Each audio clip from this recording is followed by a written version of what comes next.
Welcome to Hood Champion Boxing and Sports. In boxing, you find a way to win or you find a way to lose. Rolly Romero versus Pitbull Cruz is the fight to make. I do think if Rolly goes into this fight next, Rolly's career may be over because this is not an easy fight for Rolly. A lot of speculation about what Rolly's next move is going to be. I personally don't see why. I don't see the need to throw Rolly in there with a fight with Pitbull Cruz or throw Pitbull in a fight with a guy like Rolly. This is a tough fight for both of them. A great matchup for the fans, but it's just one of those things that I don't really think is necessary at this time. Pitbull Cruz is rebuilding after his Tank loss. Some people think he won. I'm not quite sure about that. In my opinion, it was a close fight. It was competitive. Tank did what he had to do to get the victory. Tank also goes on to claim that he had a injured, I believe he injured his left hand, and that affected his overall performance.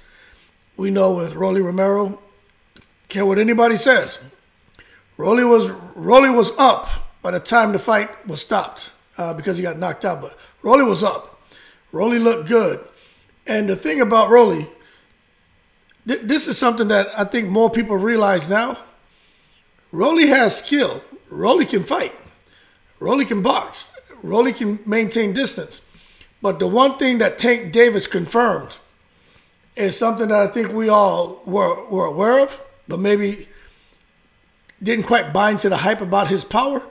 Tank Davis said several times after the fight when he was in the ring, during the post-fight press conference, and also after the post-fight press conference, he kept mentioning Rolly's power and how strong he was.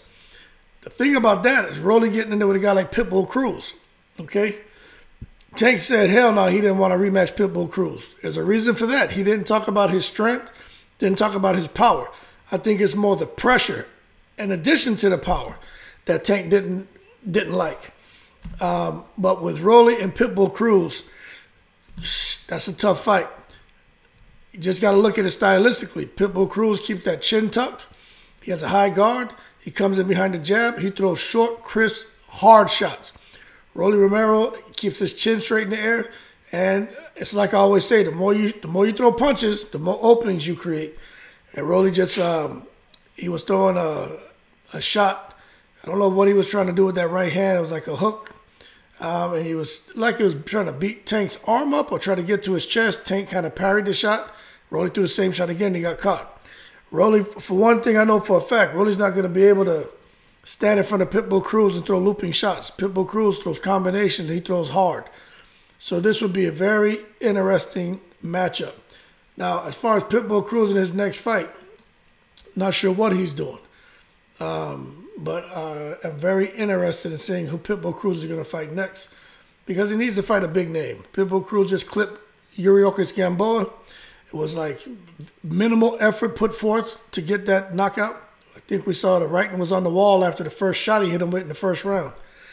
But going forward with Pitbull Cruz, I know for a fact it's not going to be Rolly next. Not sure what Rolly's going to do. He wants a Tank Davis rematch. Pitbull Cruz wants a Tank Davis rematch. In my opinion, Rolly should get out here, get 1 or 2 good wins. Pitbull Cruz get himself a couple good wins, and then have Rolly and Pitbull Cruz face each other to go off and try to get the rematch with Tank. If Tank is still undefeated and Tank still has titles, or if that's still a fight that they desire. By then, who knows what's going to happen in that whole between 130 to 140 pounds. Who knows what's going to happen as far as who's going to hold belts, who's going to still be undefeated, and who's going to be the money man in the division. Big fight coming up between Devin Haney and George Kambosos. I've done several videos about this. I personally think Devin Haney's going to lose before he even gets to Australia. Now he's in Australia. So I think the losing is already beginning, starting with the press conference. I'm going to do a video about that. Kambosos got the upper hand in the press conference. But Devin Haney is a super special fighter. But whether it's Devin Haney who wins or Kambosos who wins the first fight and the rematch, whoever rises to the occasion, it ends up victorious through the series of rematches or whatever, man. Those guys would be great fights. You know, win or lose. for Rolly, for Pitbull, for Ryan Garcia, for Shakur Stevenson, you know, for any of the elite fighters from 130 to 140. All the fights stylistically are great. But I think, in my opinion, Rolly needs to get a couple good fights. Pitbull Cruz looking good, but you know, the opposition step up now with some better opposition, and then we'll see who's standing at the end and have him and Rolly get it on and let them take on one of the bigger names out there in boxing. Ryan Garcia is about to come back and fight Javier Fortuna. That is not going to be an easy fight for Ryan Garcia. But if Ryan Garcia rises to the occasion, then, you know, you got Ryan Garcia's name out there, and you still got Teofimo. But for me, the two guys who I think cause the most problems is this Pitbull Cruz and Rolly Romero. So to me, it's Rolly versus the Pitbull for the Tank Davis rematch. They just got to get themselves in position again. That being said, like and subscribe if you enjoyed the video. Shout out to all the veterans. Everyone keep safe. I'm in the breeze.